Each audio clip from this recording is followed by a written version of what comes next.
I still remember the first Christmas I ever hosted as a young wife.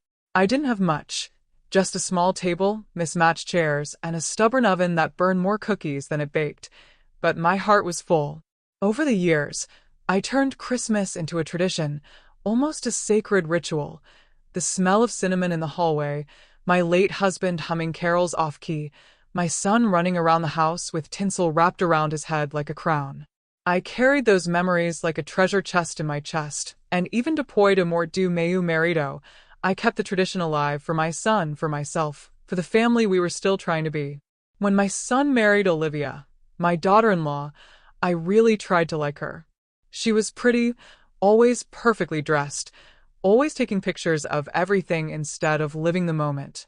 She liked to talk about aesthetic and vibes, words that meant nothing when you've had to count coins to pay the light bill. Still, I made an effort. I taught her my recipes, invited her into my kitchen, and called her dear, even when she called my old decorations outdated, with that little smile that wasn't "Bame, I'm so riso." I told myself it was just a generational gap, nothing that love and time wouldn't soften. When their financial situation got complicated, I didn't think twice.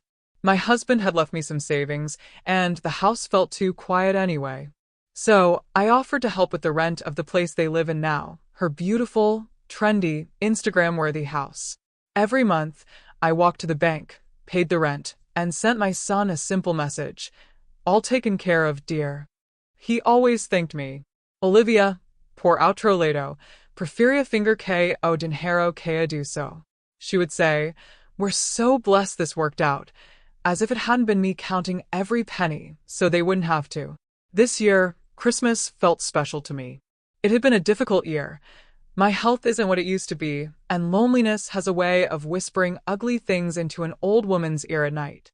So, when Olivia announced in the family group chat that she would host Christmas at their house, I actually smiled. "We'll handle everything this year," she wrote. "It's time for a more modern Christmas." My fingers trembled above the phone screen, but I replied with a simple, "Thank you, dear. I'll bring the pie." Deep down, I thought maybe, just maybe, we were turning a page. But little details started to bother me. She never asked which dishes were tradition in the family. She didn't want my recipes. She didn't ask what my son loved eating as a child. She didn't mention my late husband at all. Everything was about her. Her table, her menu, her decorations, her guest list. "I want this year to finally be my Christmas," she said one afternoon, while scrolling through her phone, showing me pictures of tables from magazines. The way she emphasized my stung, but I stayed quiet. I've learned that silence can say more than any argument. Then, a week before Christmas, the message came. "Dry, curto, quais frio." "Hi. We decided not to have the Christmas party anymore this year. Things are complicated. Hope you understand." I read it 3 times, my vision blurring not only from age, but from disbelief. No call. No explanation. Just that Christmas is cancelled. I felt something sink inside me, as if all those years of effort, sacrifice, and love had been swept off the table like crumbs. For a moment, I almost replied, "Of course, dear, I understand," as I always did. But then, like a small flame, another thought lit up in my mind. She had forgotten something very important. I put the phone down and sat by the window, looking at the empty street. They lived in that house because of me. The roof over their heads, the walls she decorated, the fancy table she wanted to host Christmas at. All of that only existed because, month after month, an old lady lined up at the lottery office and silently paid the rent. Olivia could cancel the party, erase my name from the guest list, pretend I was just an inconvenient detail in her perfect life. But sooner or later, she would have to remember one thing. Whoever pays the rent has more power than whoever chooses the color of the tablecloths. And that Christmas, for the first time in many years, I decided I wasn't going to swallow this humiliation in silence. When I woke up the next morning, the first thing I felt wasn't sadness. It was a quiet, heavy certainty that something was wrong. Olivia wouldn't cancel Christmas over such simple complications. She loved attention too much. She loved being the center of attention. Something about her always shone, but in an artificial way, like the cold light of a shop window. And suddenly deciding to cancel the one event where she could show off her house, her decor, her perfect life? That didn't add up. The old guard learns to recognize the smell of lies from a mile away, and that message smelled like a cheap excuse. I spent the whole morning reliving small conversations, small glances, small comments that I had previously ignored. Remember when she asked if I could skip the pie this year because it doesn't photograph well? Or the time she took down the ornament my son made for me when he was 5, saying it ruined the design? She never wanted a family Christmas. She wanted a curated performance, without the only person who could remind her that that house, that table, and that life weren't solely her own doing. Envy lives in the details, and the details were beginning to whisper. While I was making coffee, I decided to call my son. He answered quickly, his voice low, as if he were looking over his shoulder. "Hi, Mom. Everything okay?" I heard tension in the background, muffled noises, a nervous sigh. When I asked about canceling Christmas, he repeated the exact same words from Olivia's message, as if he had memorized them. "Things are complicated." Nothing more. Not even a sincere explanation. My son was never good at lying, but that day it seemed like he was afraid to tell the truth. And fear, for a mother, is always the loudest warning sign. I ended the call with a heavy heart. I wasn't upset because she canceled Christmas. I was upset because I knew she canceled it. Because of me, Olivia always saw me as an inconvenient reminder that her life wasn't as independent as she pretended. And now, with Christmas approaching, she wanted to shine on her own. She wanted everyone to see the empire she had built, but without remembering that the foundation of that empire came from the pockets of an old woman who still suffered from longing for her husband. But what really hurt was a phrase she said weeks before, during a casual dinner. She looked at the table I had lovingly set and commented, "I can't wait to have a Christmas that actually looks expensive." It was said with a smile, but it wasn't a joke. At that moment, I understood that she didn't just want to host Christmas. She wanted to erase my style, my tradition, my name. She wanted to be the modern matriarch of the family. But for that, I needed to disappear from the picture. That's when I decided to do something I'd never done in my life. I stopped apologizing for existing. I sat in my armchair, took a deep breath, and finally accepted the truth. She didn't cancel Christmas because it was difficult. She canceled because she didn't want me there. And above all, because she had forgotten one small detail. I'm the one who pays the rent for that house. And a mother can be patient, but a woman who has stood tall her whole life doesn't accept being humiliated in a home that exists thanks to her sacrifice. I still didn't know how, but something inside me was saying, this Christmas isn't going to end the way she planned. 2 days after the cancellation, the universe, which never fails to deliver the truth at the right time, put something in my path. I had gone to their house to drop off some presents for my grandson because I didn't want him to be empty-handed for Christmas, even though the party had been canceled. I rang the doorbell, but no one answered. Before leaving, I heard voices coming from inside, muffled, tense, as if someone were arguing with their hand on the doorknob. And like any mother, I recognized my son's tone of voice even in the middle of a hurricane. "Olivia, this is wrong. Ieli dis, come voce tremula. You can't just cancel Christmas because it's not about you this year." My heart stopped. I wasn't expecting it. It wasn't old age sensitivity. It wasn't an exaggeration. It was the plain, unfiltered truth. Her voice came soon after, sharp as a kitchen knife. "I'm not having her here, Mark. She ruins the aesthetic. She always makes everything about tradition. I want something elegant, something modern. Not her." The last word came out as if I were dust or an ugly stain on the wall. I felt my stomach churn. Envy was there, exposed, shining in the darkness of the room like cold metal. It wanted to shine, yes, but without any shadow to remind anyone who held up that shop window she called home. My son still tried to defend me. "She pays the rent, Olivia. You should respect her." The silence that followed was so heavy that even from outside, I felt the air change. She didn't like it. I knew it. And then I heard the phrase that changed everything. So what? Nobody needs to know that. This Christmas is my chance to show everyone who we are. I don't want her here. End of discussion. That phrase, nobody needs to know that. There, I understood everything. She didn't just want to exclude me. She wanted to erase the truth about who kept that family going, the truth about who was paying every cent for that home she flaunted as if it were her own achievement, the truth about those who sacrificed their dreams to give their son a better life. I leaned against the wall and felt my hands trembling, not from sadness, but from something I hadn't felt in many years. Indignation. The same feeling I had when I faced the world with almost nothing alongside my husband. The same strength that pushed me to survive widowhood. The same courage that made me keep living when everything in me just wanted to stop. I took a deep breath, went home, and spent the entire afternoon sitting in my armchair, staring at the string of Christmas lights that I hadn't even taken out of the box. Each light seemed to flash a warning. Don't leave it like this. And for the first time in a long time, I decided to listen. Not out of revenge, not out of pride, but out of dignity. Because a woman may be old, but she never ceases to be the backbone of her own story.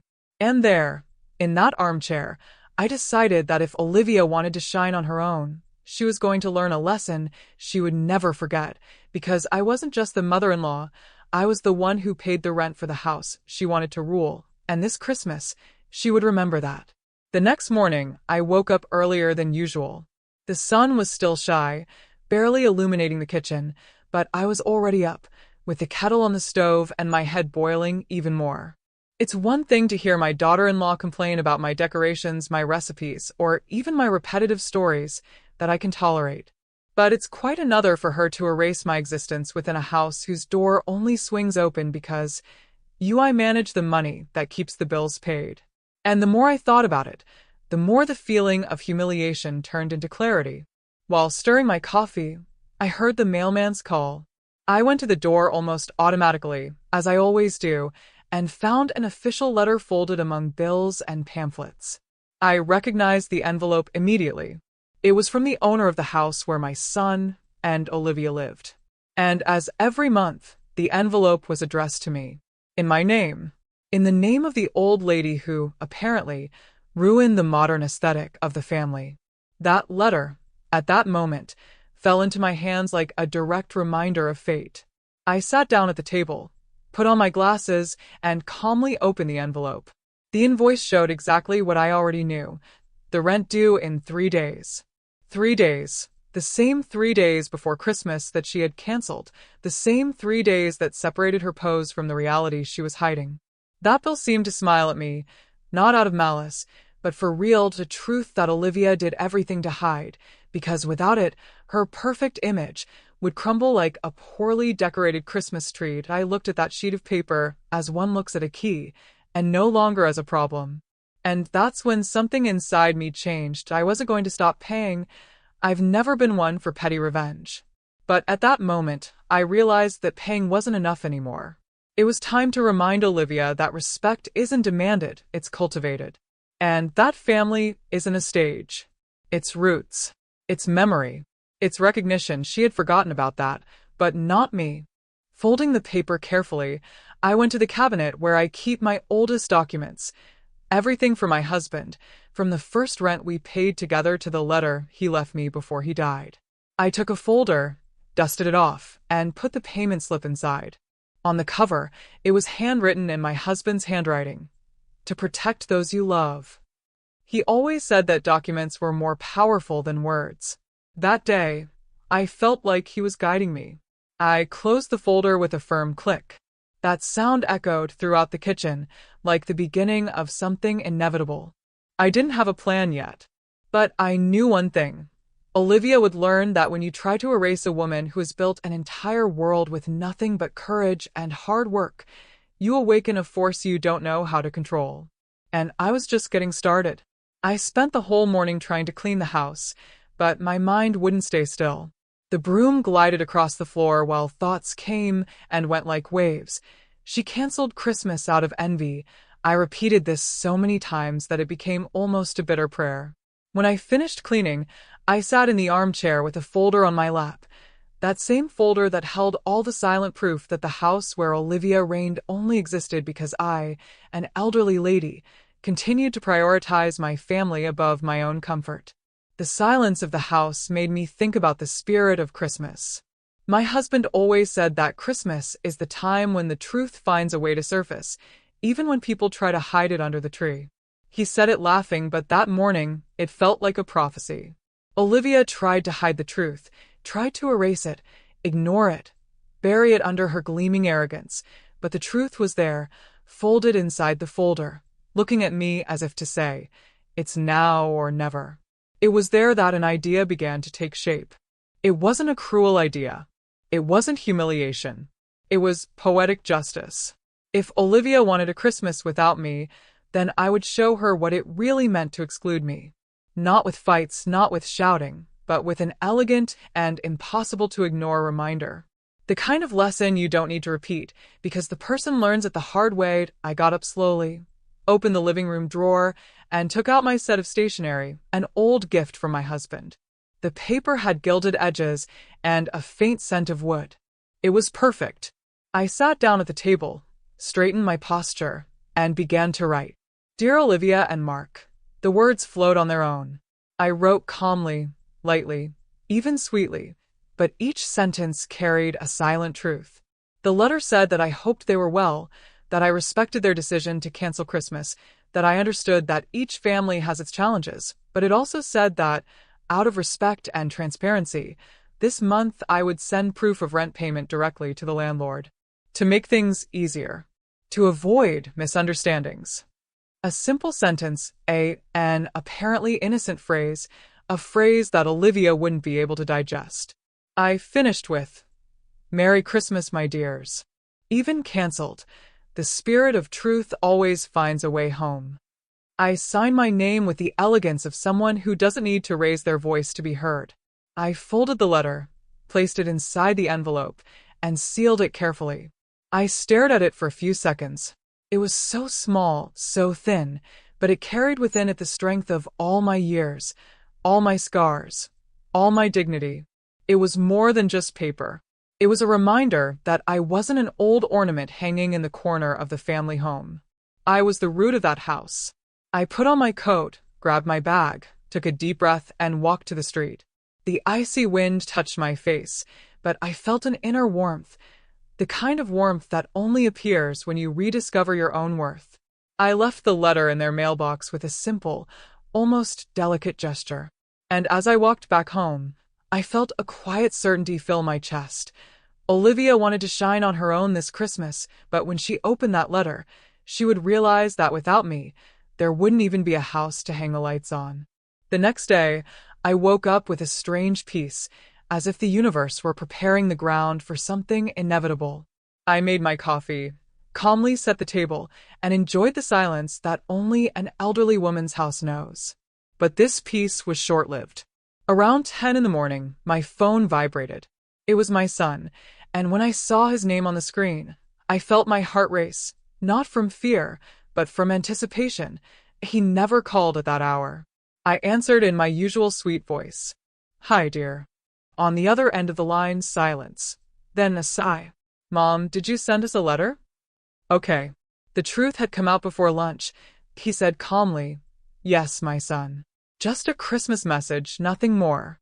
I heard him swallow hard, and then, softly, almost whispering, She's furious. My instinct was to laugh, not out of malice, but simply because arrogance always trembles before the truth.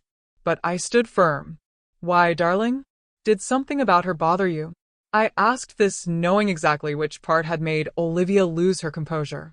The part about the rent, Mom. You know how she is. I knew. She lived for appearances, and my little phrase had ripped the rug out from under that whole pose.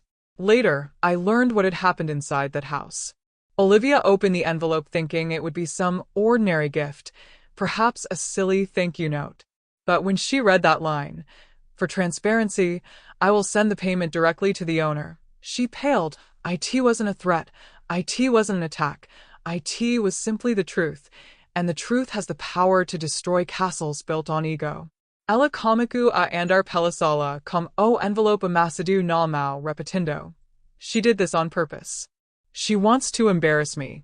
She wants people to know I can't pay my own bills. But it wasn't anything like that.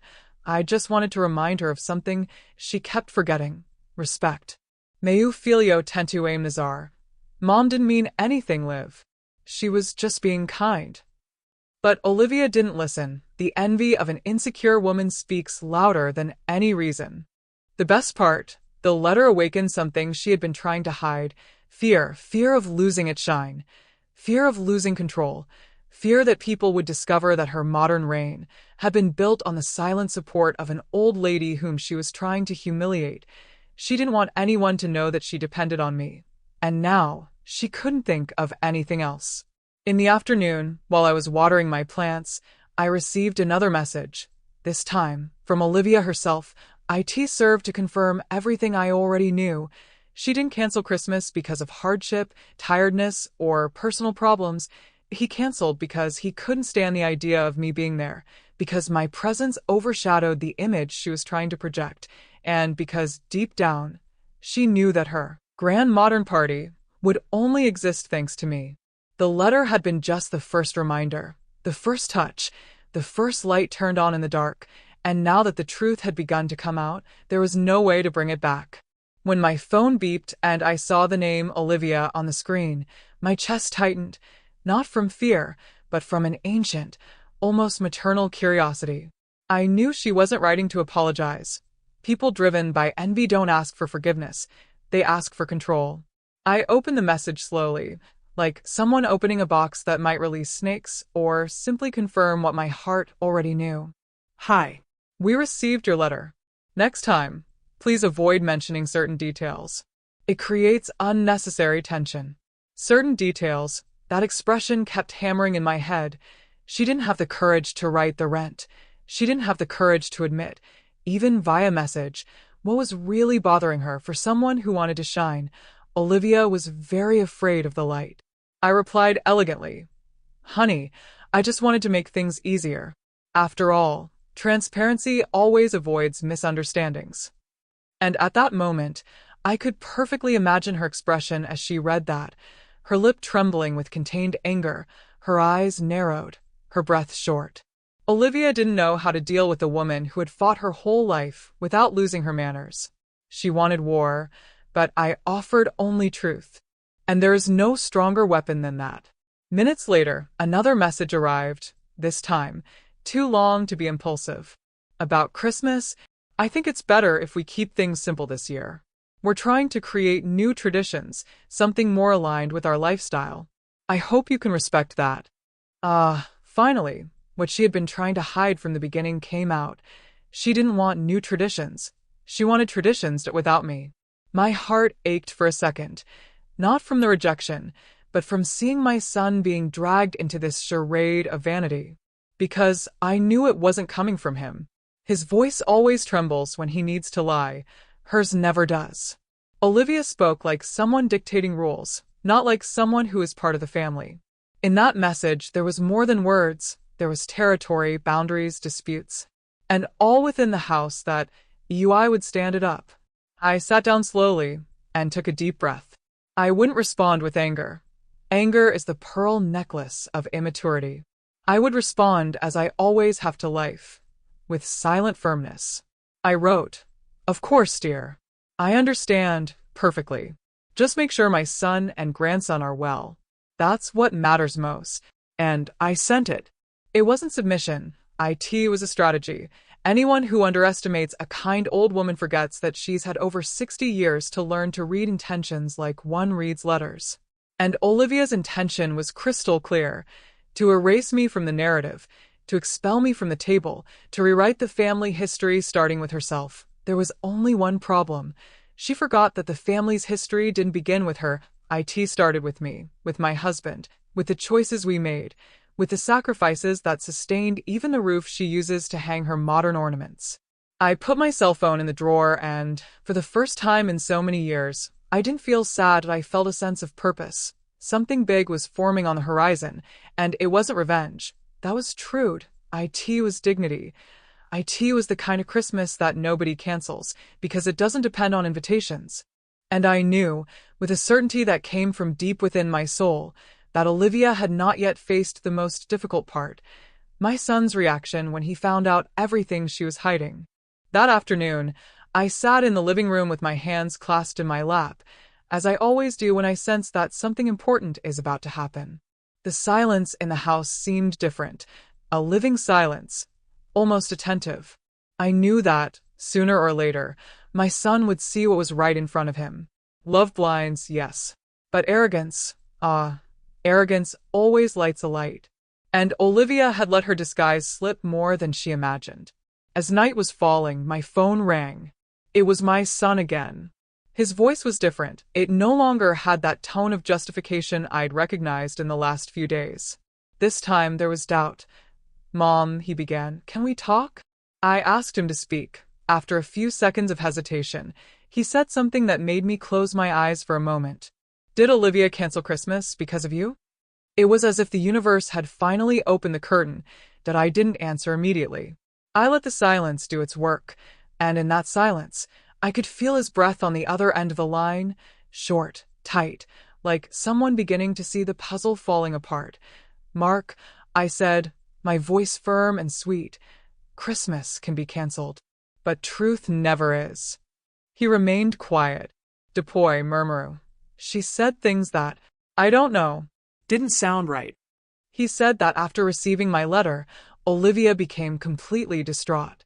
She paced the house for hours, anxious and angry, repeatedly saying that I was invading their privacy, that I was trying to control the family, and that I wanted to make everything revolve around me. But the more she talked, the more he found it strange. My letter had been delicate. My attitude has always been kind, and her reaction seemed too big for something so small. That's when my son said the phrase I'd been waiting to hear for a long time. "Mom, I think she's been lying to me." And that sentence hurt and relieved at the same time. As a mother, you feel like protecting your child even from their own eyes. But as a woman, I felt that finally someone was seeing who Olivia really was. That I calmly asked what he was talking about. He took a deep breath. "She told me she wanted Christmas just for us. But then she told her friends she canceled it because you bring down the vibe. And that she didn't want anyone to know we still needed help with the rent." My chest tightened. Not from surprise, but from confirmation. What I heard behind the door was now coming from my son's mouth.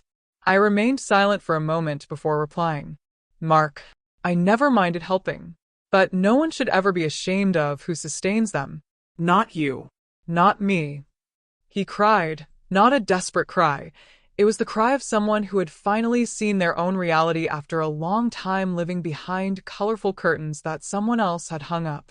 "Mom, I'm so sorry." I held back the tears that also wanted to fall. "My son, you are not to blame. Love sometimes closes its eyes, but the truth always opens them." And there, in that conversation, I felt for the first time that the story was changing, not out of revenge, but because my son finally saw that no one can cancel a mother's Christmas, much less the truth about who keeps a home afloat. The next day, something shifted in the air, as if the gleaming facade Olivia so fiercely defended was beginning to show its first cracks.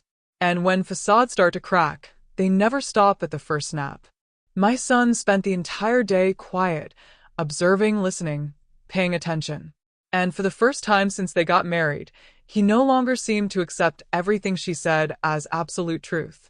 It was like watching a veil being pulled back, revealing what had always been there, but which he never wanted to see. Later, he told me that Olivia spent the entire morning nervous, pacing around the kitchen with her cell phone in her hand, frantically texting her friends. "I can't believe she did that," she kept repeating. "She's trying to ruin everything I planned." But there was no plan at all. There was no party. She had canceled Christmas. Then, what exactly was I getting in the way of? The answer was simple: her theater, the version of herself that she wanted the world to believe, an independent, successful, modern woman who had built everything on her own, and the fact that I was paying the rent was a mortal threat to that fantasy. That's why she was desperately trying to hide the truth, like someone putting tape over a cracked vase, thinking no one will notice. But that day, my son noticed. When she said for the third time that I had ruined her plans, he finally asked, "What are your plans, Olivia?"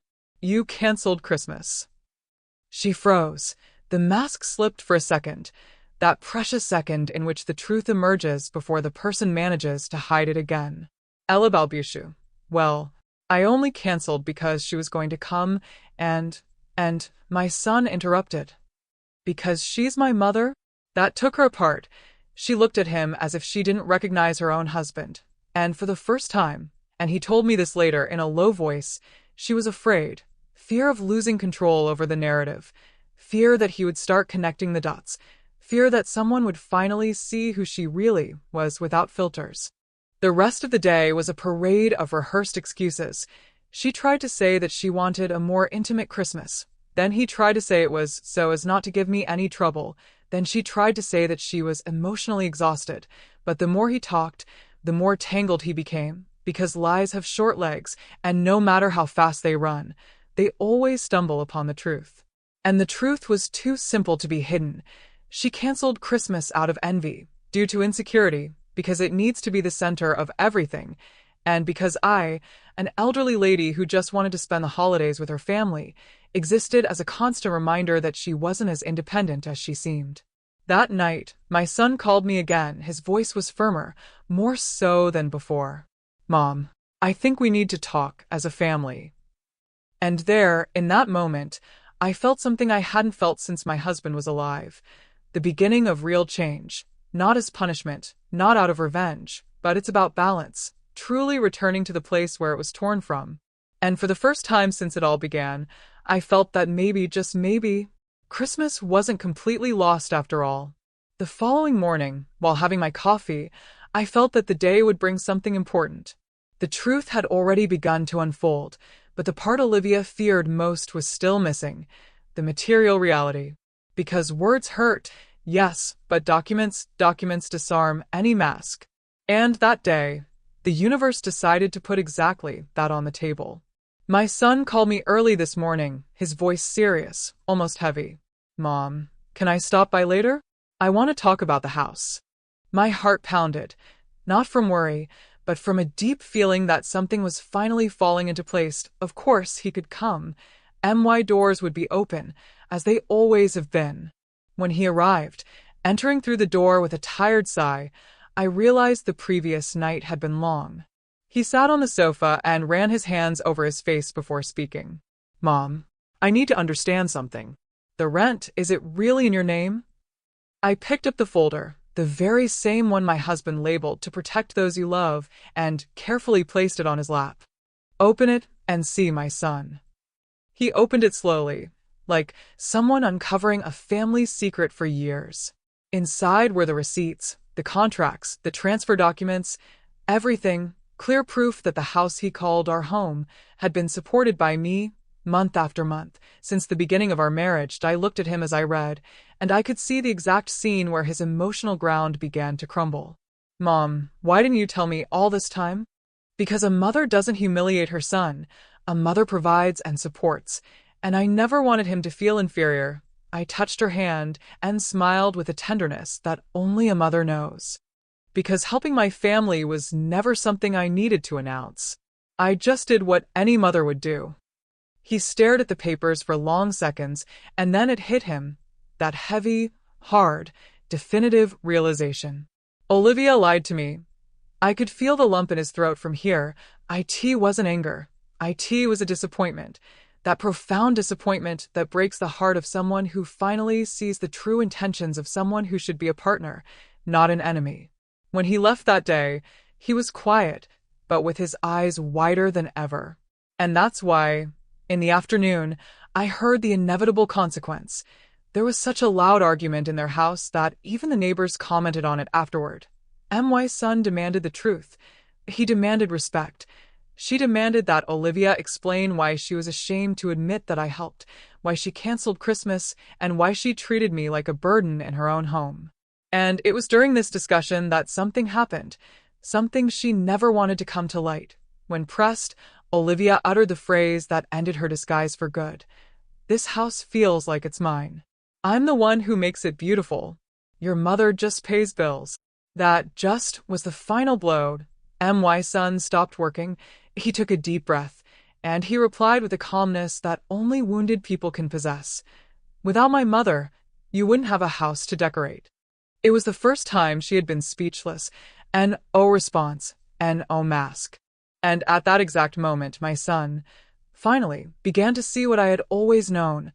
Olivia never just wanted a home. She wanted a stage, and without my contribution, there wouldn't even be room to hang the curtains.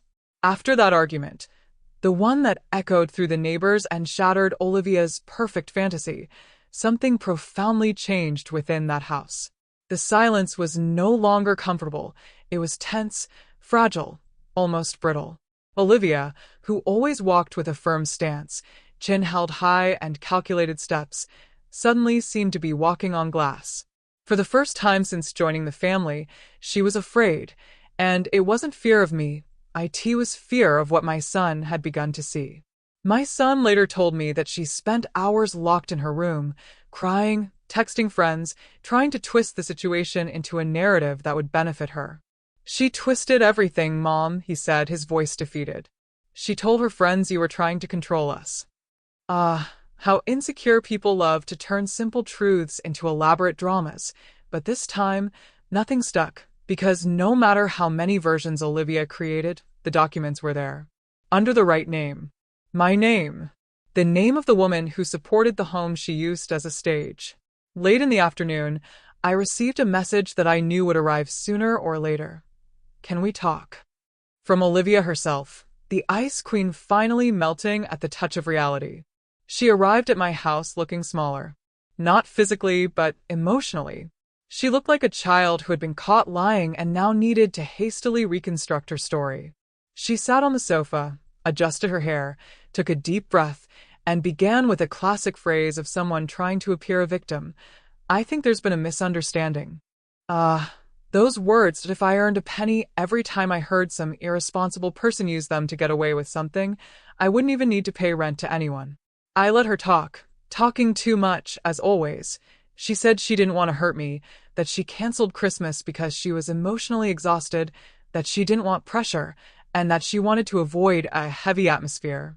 It was astonishing to watch someone concocting excuses like someone putting up a crooked Christmas tree. No matter how many decorations you add, the structure remains awkward. When she finally stopped, I took a deep breath and replied with a calmness that only someone who has survived a lifetime can possess. Olivia, I never asked for anything more than respect. I helped you because I love my family, never to control, never to boss around, and certainly never to compete with you. She lowered her eyes. The mask was falling apart. Then, in an almost inaudible voice, she uttered the first truth that had come out of her mouth since she walked through my door. I just wanted to have a Christmas where people admired me. There it was, the root of everything, raw envy, the childish desire to be the main character, even if it meant erasing the mother-in-law, the past, traditions, the truth. I simply replied, Darling, whoever needs to dim others' light to shine, never truly shown themselves. She cried. Not out of regret, not yet. She cried out of fear, because, for the first time, she realized she could lose everything she pretended to have achieved on her own. Her image, her house, her control, and especially her husband's respect. When she left my house that day, I realized something very clear. Olivia was no longer fighting against me. She was fighting against her own conscience. And this battle, my dear, nobody wins by lying. Christmas Eve arrived as it does for every mother, with memories, nostalgia, and that sweet tightness in the chest that mixes longing and hope. I prepared a small dinner just for myself, nothing grand, just enough to make the house seem quieter. But even so, there was a different feeling in the air. Something told me that this night wouldn't be like the others. And I was right. Shortly after 7, I heard hurried footsteps in the building's hallway. Familiar footsteps. The kind of walk only an adult child takes when carrying more emotion than they can process. Before I even got up from the armchair, someone knocked on the door. Firm, decisive, almost urgent. Shelter. He was my son, with red eyes, a slightly crooked coat, and a heavy silence stuck in his throat. Mom. was all he managed to say before going inside. He sat down at the table, ran his hands over his face, and took a deep breath. Christmas isn't cancelled. I felt my hands trembling slowly, but I remained silent, letting him continue. Mom, I left the house. The phrase fell upon us like silent snow, cold, unexpected, transformative. I didn't expect that. I didn't want that. It was never my intention to separate anyone. But life has a curious way of revealing truths precisely when people try to hide them. He explained that, after the latest discussions, Olivia insisted that I was the problem in the family, that I needed to learn my place, and that it wasn't fair that she had to share Christmas with someone who only helped with money. And that's when my son finally understood. That wasn't love. That was a competition, a game, a theater, where he was just an extra. He then said, Mom, I realized something. You never tried to take anything from us. You only ever gave. I felt hot tears welling up in my eyes, but I maintained the dignity that only motherhood teaches. I touched her hand and said, My son, I never wanted you to go through this. I just wanted you to have a home. And he replied with the honesty of a man who is broken and being reborn at the same time. I finally saw who really kept that home standing. We remained silent for a few minutes until he smiled in a shy, nostalgic, almost childlike way. Mom, can we have Christmas here? Just like when I was little. My heart sank because at that moment, the Christmas she had canceled was reborn there, before me. A mother's sixth sense is powerful. I already knew that the night wasn't over yet, and I was right again, because, less than an hour later, another knock echoed on my door, this time, more hesitant, lower, more regretful. When you open, you'll find Olivia, swollen eyes, a red nose, pride wounded like broken glass.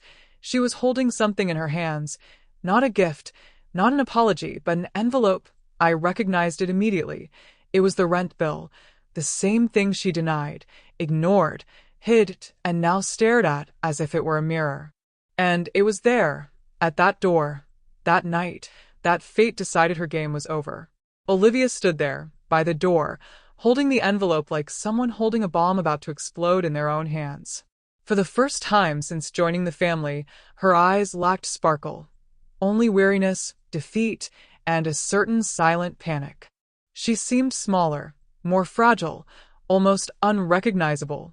If before she presented herself as the modern queen of the house, now she seemed like a lost girl facing her own shadow. Can I come in? She asked. His voice was thin, broken, a distant echo of the arrogance he carried so proudly. I gestured for him to come in, not out of pity, but because Christmas teaches that truth needs space to enter. She sat on the sofa, without looking at me. She held the envelope clutched to her chest, as if protecting herself from her own conscience were possible. My son stood leaning against the wall, as if he no longer knew where he belonged. The tension in that small room was so thick that even the Christmas lights seemed to slow down, as if watching along with us. Finally, Olivia opened her mouth. I didn't know he was going to leave. Ela disse, as palavras tropando. It wasn't an apology. It was fear, a raw, intense fear, the kind that appears when you realize the consequences have arrived before your ego can escape. I took a deep breath and replied with the serenity that only years of life can offer. Olivia, it wasn't the letter. It wasn't the bill. It wasn't me. She slowly lifted her face, her eyes brimming with tears. It was me. I simply nodded in confirmation. She smiled sadly, not for her, but for all the unnecessary stress she had caused herself. Darling, you built such a strong image that you forgot to build connections. And when life got tough, the image crumbled because there were no roots. She gripped the envelope tighter, almost tearing it. I just wanted to be admired. I wanted people to look at me and think I had a perfect life. The final confession, the root of everything, the truth that was hidden behind envy, competition, and arrogance.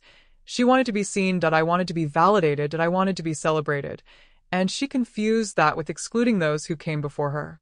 I looked at her with compassion, not with blind kindness, but with the bitter wisdom of someone who has seen many adults destroy themselves trying to appear strong. Olivia, perfection doesn't sustain a family. Humility sustains it. Gratitude sustains it. Respect sustains it. She started to cry, not pretty dramatic tears, but those honest, disorganized tears that come from within when the illusion finally shatters. And at that moment, I realized that for the first time, she was truly feeling the weight of her choices. My son stepped forward, took a deep breath, and said something that changed everything. Liv, I didn't leave because of my mom. I left because of you. Because I finally saw how ashamed you are of where our life comes from. The words hit her like thunder, and she cried even more, not because of losing face, but because she realized she had almost lost her husband. After a few minutes, Olivia turned to me and, her voice almost faint, said, "Can you forgive me?"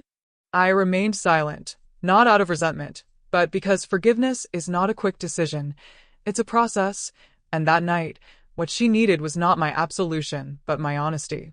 "Olivia," I said slowly, "I don't hold a grudge. But respect, that's something you'll have to earn back."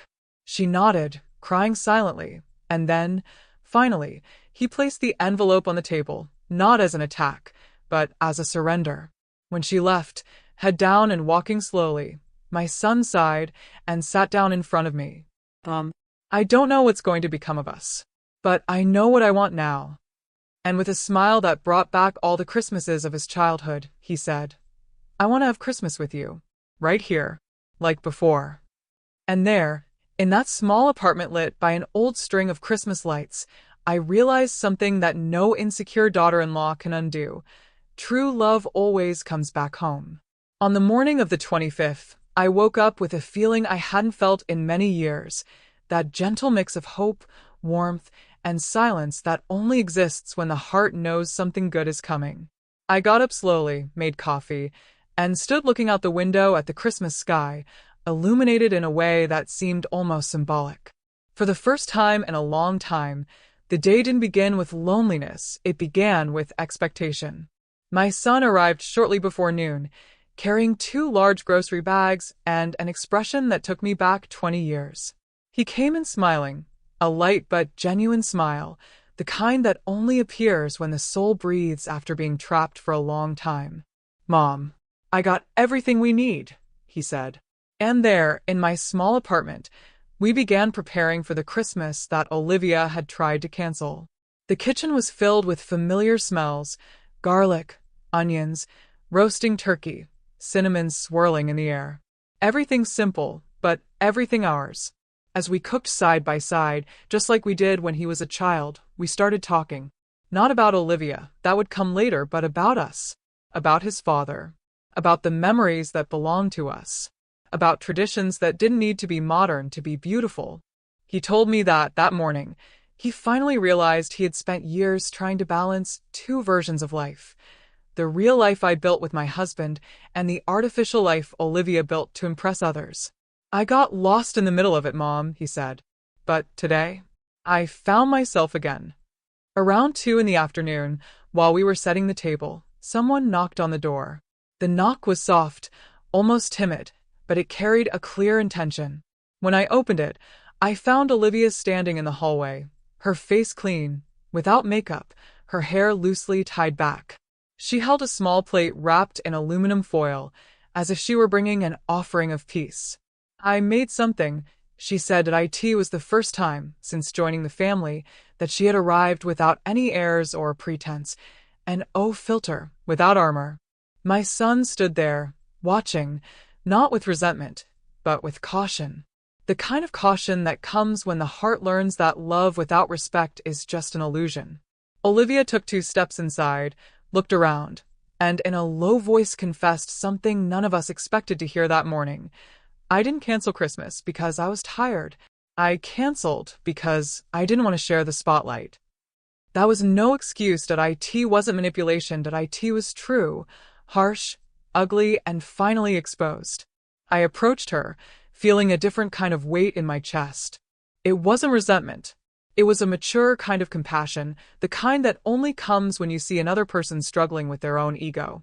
"Olivia, You Devagar, Christmas isn't about spotlight. It's about family, and family is built with humility, not competition. She nodded, and her eyes filled with silent tears. I destroyed something beautiful, she whispered. No, I replied. You still have a chance to rebuild. My son, with a heavy but unwavering heart, added, We can try again, but it has to start with truth. She nodded, and in that simple gesture, I felt that something inside her, ego, vanity, insecurity, had finally crumbled. I left them chatting in the living room while I went back to the kitchen, taking a deep breath. No, I forgive you came out of my mouth at that moment because forgiveness isn't a word, it's a journey. But the door was open, and sometimes that's all a Christmas night needs to be reborn. Later, we all sat down at the table. It wasn't the grand party Olivia had imagined. There were no perfect lights, no modern decorations, and no poses for photos, but there was something much bigger. Truth, humility, and an unexpected reunion. And as we toasted with a simple glass of cider, I realized a profound truth. Christmas isn't where you are, it depends on who you're with, and nobody, absolutely nobody, has the power to undo that when the heart decides to open the door. The afternoon passed with an unexpected lightness, as if the air were cleansing everything that had accumulated in recent months, resentments, silences, disputes, insecurities. The table was set, simple and elegant in its own way, and each dish carried memories that only a real family understands. Olivia, still a little withdrawn, seemed more human than ever. She wasn't trying to shine. She wasn't trying to dominate the space. She simply existed, and for the first time, that was enough. After we ate, my son got up and said he needed to get something from the car. He came back with a small box wrapped in green paper and a red ribbon. This is for you, Mom, he said, placing the box in my hands. I wasn't expecting any gift. My greatest gift was already there, sitting beside me, retrieving the ribbon that had almost been lost. But I opened the box carefully, feeling a little flutter in my stomach like when he was a child and gave me hand-drawn pictures. Inside the box was an old picture frame restored, the same picture frame my husband had made for me decades ago, with the photo of our first Christmas together. The wood had been polished, the glass replaced, and the photo carefully treated. It was as if time had been kind for a moment. I felt my hands tremble, and a tear silently roll down my cheek. Mark, this is beautiful, I whispered. He held my hand and said, I wanted to remind us both of where everything started. As I admired the gift, Olivia watched with a gentle, almost regretful expression. She seemed to finally understand the value of the story she had tried to erase. It was as if the photo was telling her, before you existed in this scenario, there was already love, struggle, sacrifice, and deep roots, and, for the first time, Olivia did not back down from this fact. She respected it. Then, something unexpected happened. She reached into her pocket and pulled out a small, simple, almost shy, white card. She placed it on the table, pushing it toward me with a hesitant gesture. I made this for you. I took the card and opened it. It was a handwritten message. The handwriting is shaky, but sincere. Thank you for keeping this family alive. I'm sorry for forgetting what truly matters. That phrase, so short, so humble, carried more weight than any elaborate excuse, because it wasn't a performance. That was true. For the first time, it's true. I looked at her, and Olivia finally raised her eyes. There was no posing, no emotional makeup, just vulnerability, naked and disarmed. I know I don't deserve your forgiveness right now, she said, but I want to earn it. I want to do better. I felt a gentle warmth in my chest, the kind of warmth that only appears when the heart chooses not to hold grudges. I didn't respond with hugs, nor with prepared phrases. I simply placed my hand on hers. That was enough, because forgiveness, in real life, rarely begins with words. It begins with shared silence. My son smiled, a relieved, almost childlike smile, and as the three of us sat there, around the simple table, I realized something profound. That card, so small, was the greatest gift Olivia had ever given me, because for the first time, she stopped competing with me, and he began to recognize what I had always been. Not a threat, not an obstacle, not an old ornament, but the roots of the family she so longed to be a part of. Night was beginning to fall, and the twinkling lights softly reflected on the walls of my living room, creating that welcoming glow that only Christmas can bring. But that night, something was different. It wasn't just the glow of the lights, it was the glow in each of our eyes. A new, sincere glow, full of something we can't always name, but always recognize when it appears: reconciliation. Olivia was still sitting at the table, slowly fidgeting with her napkin, as if afraid to move and spoil the fragile peace that hung in the air.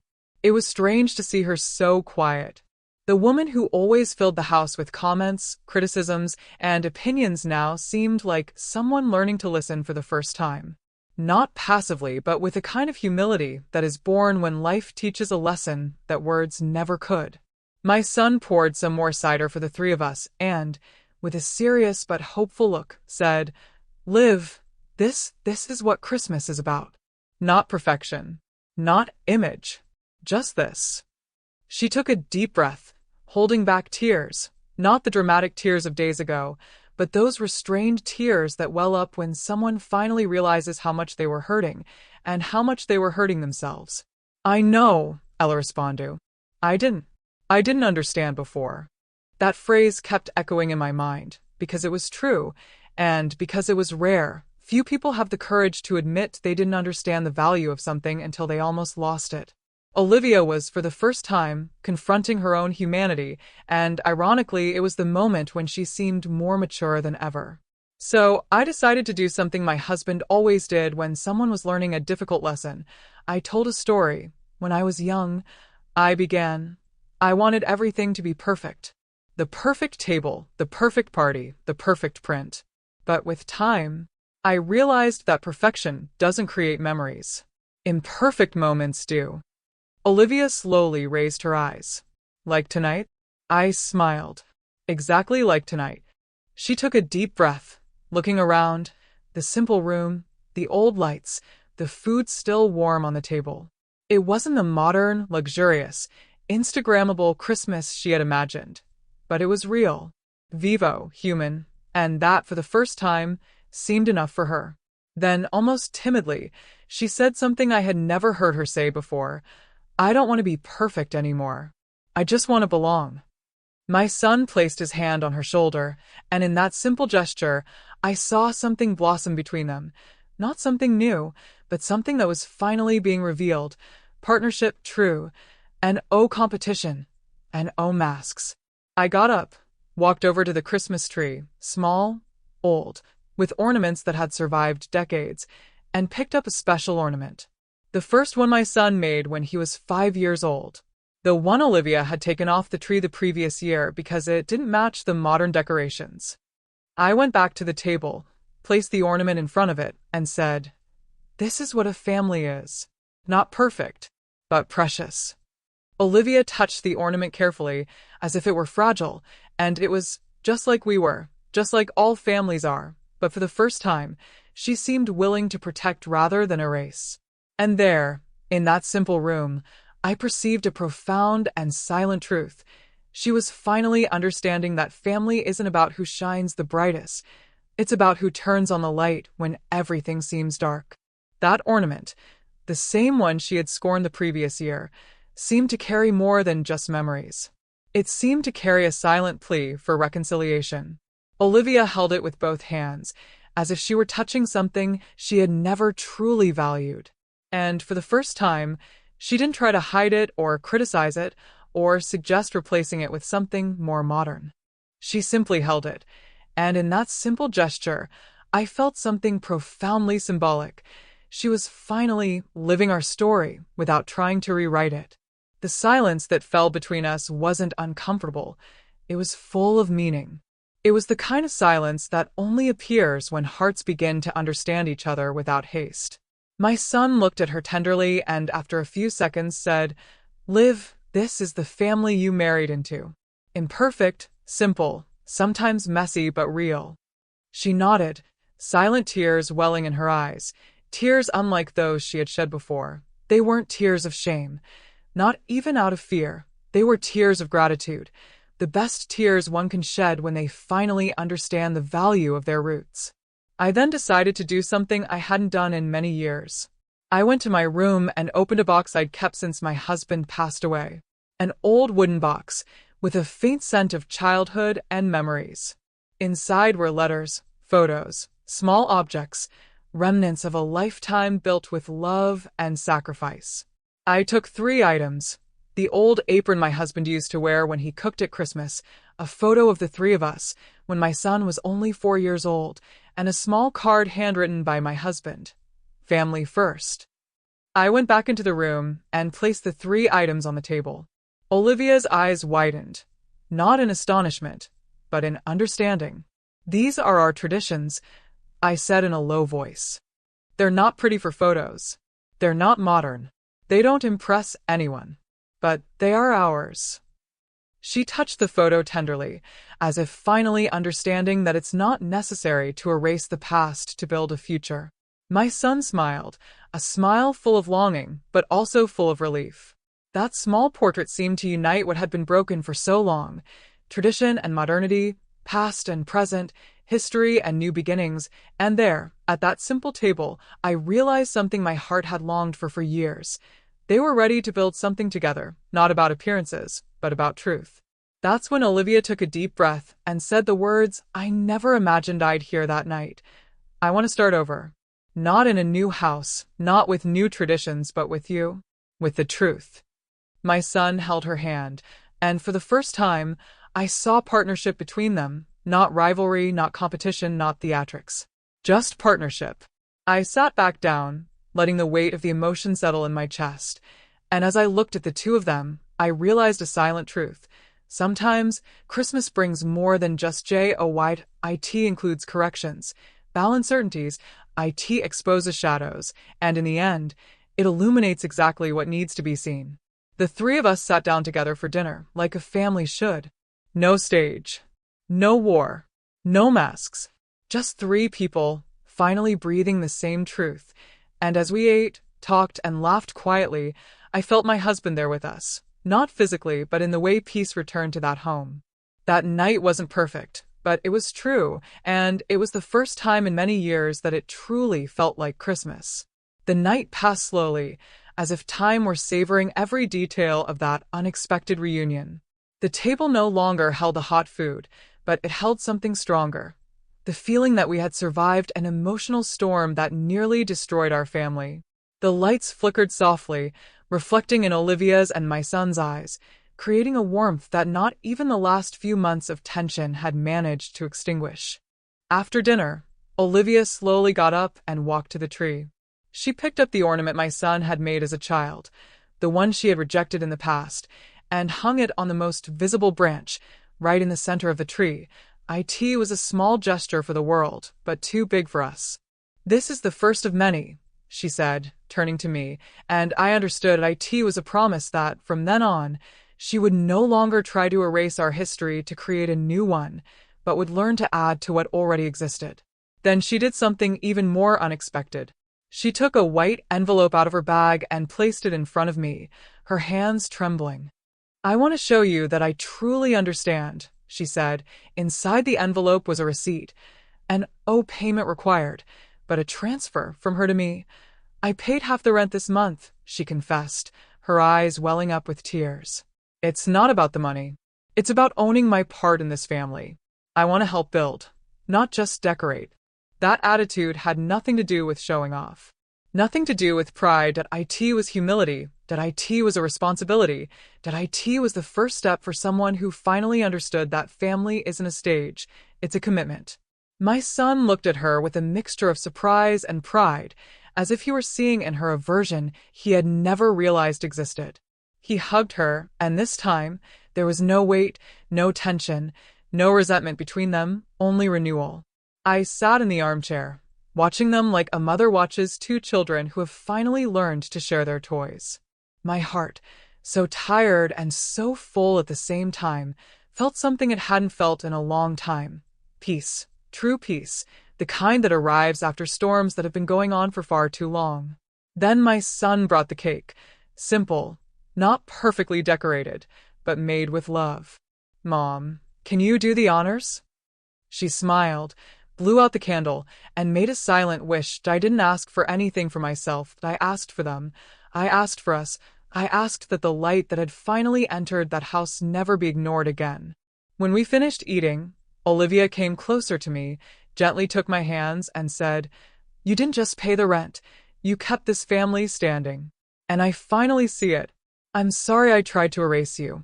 I touched her face tenderly, a tenderness that came not from forgetfulness, but from maturity. "Darling, no one shines by dimming another's light, but you still have time to learn to shine together." She cried again, but this time they were tears of reconciliation. Finally, as we were setting the table, my son said something that I will carry with me forever. "Mom, this was the best Christmas I've had in years." And I agreed, because that Christmas was nothing like Olivia had planned, but she had everything she needed to learn, and everything I needed to recover. Before they left, Olivia hugged me, a real hug, without pretense, without pride, without masks, and with that touch, I felt that the cycle was finally complete.